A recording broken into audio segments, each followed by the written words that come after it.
I got my first SP unit about 4 years ago, and that's when I got into making electronic music. Prior to that, I've been playing guitar for 2 decades, and the most technical piece of gear I owned was a drum machine, which is really sort of the foray into electronic music. And I've been a fan of all types of music my whole life, so electronic music was always something I wanted to get into. I just didn't know how to do it. I didn't even know where to start. Um, so one of the first things I did was jump on YouTube, watch a few videos, and I decided I'm going to start with this sampler unit, the SP404A, and that was my original unit. I've had the SX since then, and now, of course, the granddaddy of them all, the SP404 Mark II. And when I got them, I started watching tutorial videos, and there was lots of information on how to sample, how to chop samples, how to put them back together and create songs, how to export your songs, how to use the effects, all kinds of great information. And I can't thank all these YouTubers enough for sharing that information. But there was really nothing on how to make a live set. And at that time, I was watching a lot of people perform live with their SP, and I kind of got the gist of it. I could see that they were throwing on some of the effects live, but I couldn't tell, like, was this a completed track they made and put on the unit? Are they playing some of the track back and then, live performing other parts of the track? There was really um, no sort of tutorial or straightforward video on, hey, this is how you do it. And I get that these units are very versatile and people do live sets in all kinds of ways. So maybe there isn't just the way. But what I wanted to do today was create a tutorial on how I do a live set. And this is really something I've just created on my own. I didn't really know how other people were doing it. So I decided I'm going to dive into this. I'm going to create a live set and let's see how I can come up with a way to transition between songs and lay out a really cool little live set.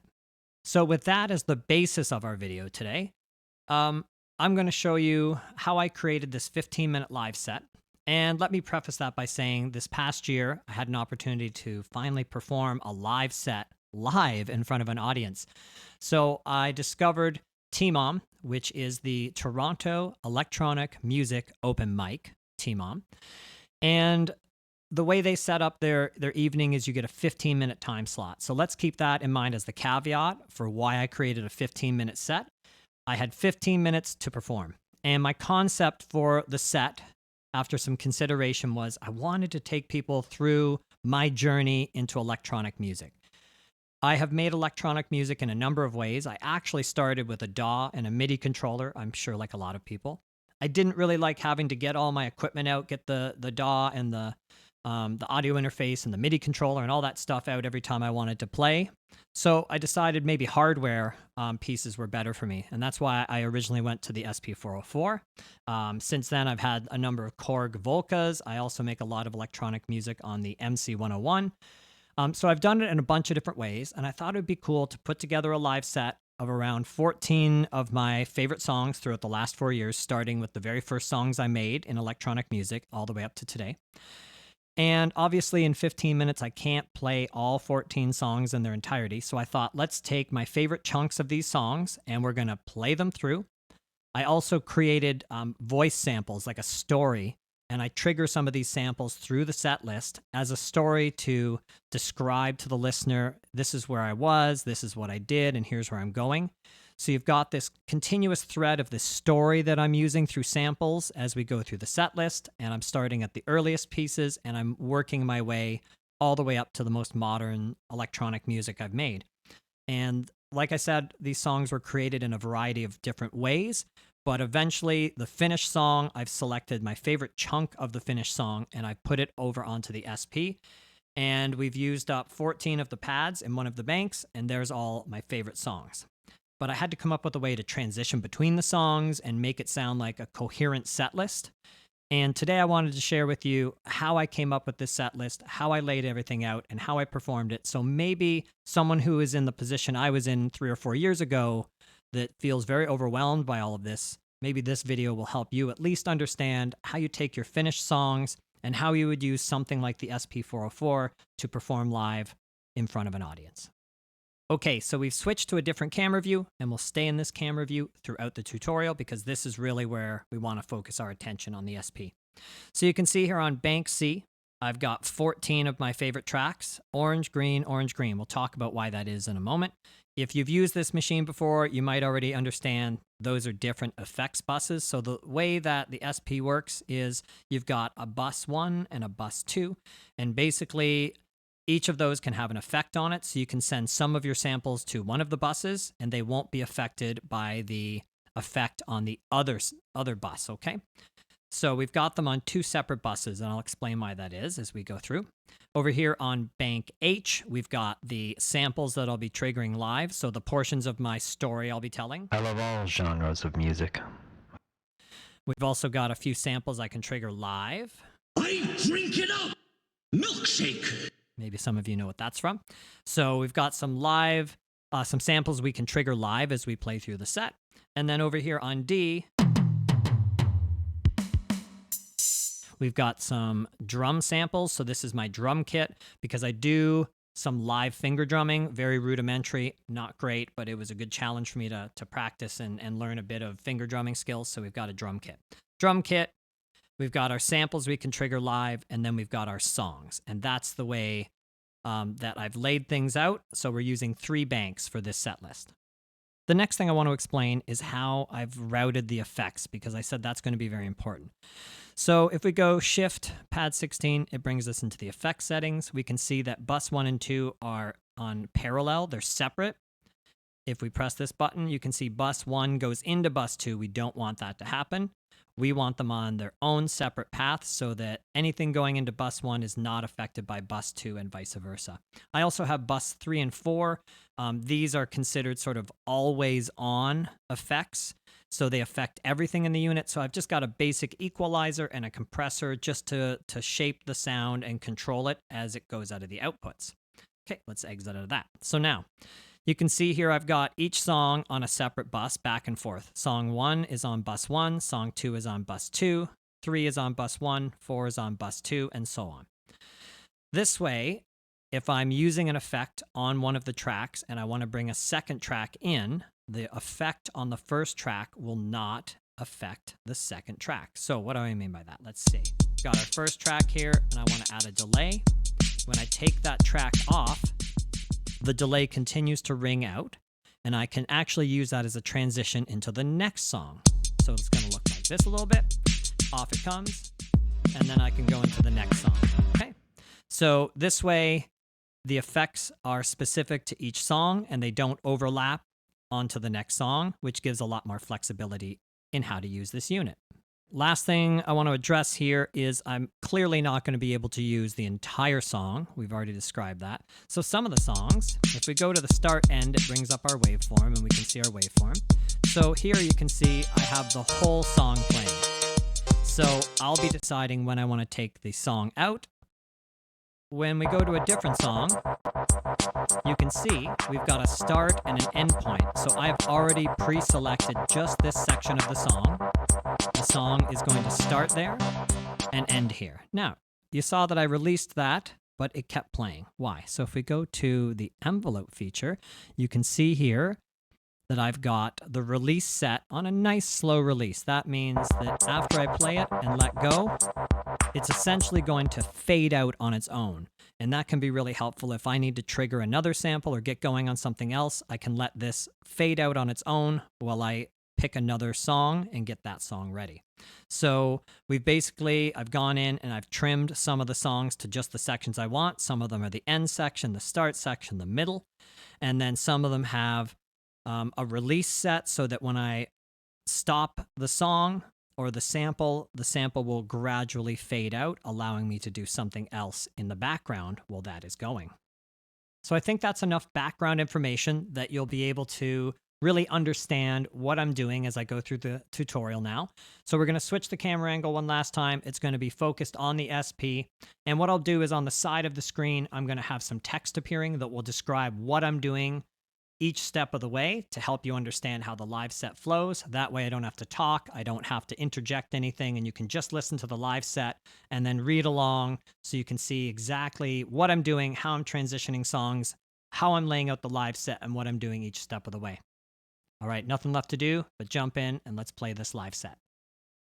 You're rather nervous, aren't you?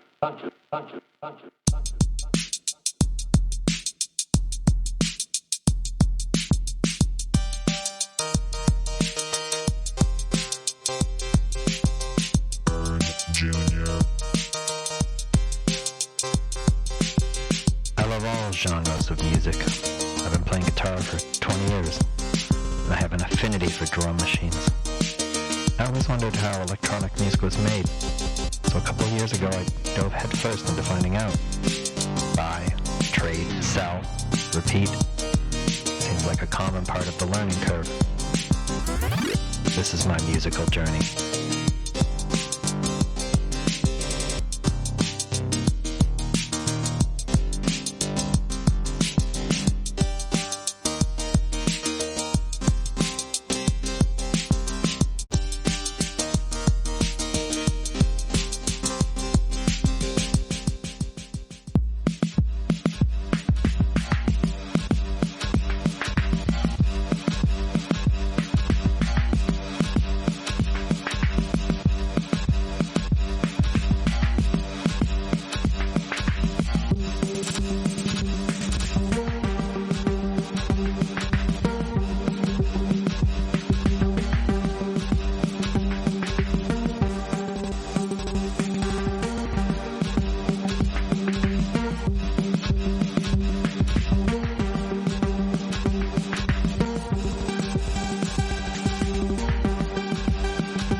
My first experience was with a DAW and a MIDI controller, but I wanted a more tactile approach.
The loop approach to songwriting, so I got a loop pedal and blended in my guitar skills.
Then I met my true love, the SP404 sampler.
Then I met my mistress, the MC101 Groove Box.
I drink it up.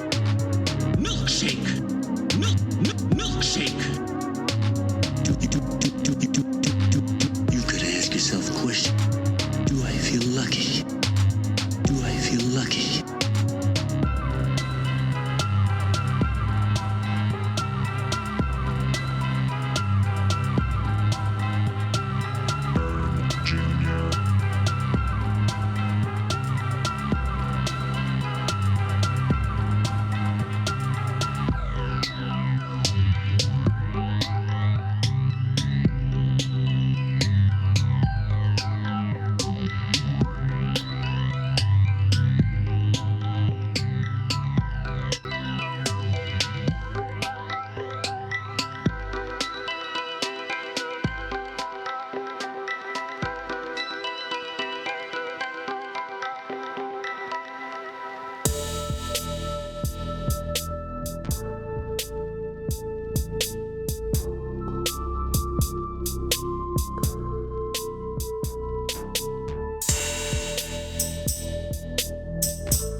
Thank you for your time and your ears. Good night. Surprisingly, that actually took quite a few tries. I mean, it's one thing when you're performing live, you make a little mistake and you just keep going. Most people probably don't even notice it. But here, you were focused on my hands, what I was doing, so I wanted to make sure that I got the proper set and I made it through without mistakes so you could see exactly what it should look like. Hopefully, this has given you a bit more background and a few ideas on how to put a live set together for yourself. There are so many different ways that people use these machines, not only to create music or sample music, but also to perform live. This is just my version of it, and hopefully it's given you a few ideas of how to either perform live, or it's given you a couple of cool ideas to incorporate into your live set if you're out there performing your music for people as well. Anyway, hopefully I've done this tutorial justice and you were able to learn a little bit. Get out there and make some music, and I'll see you in the next video.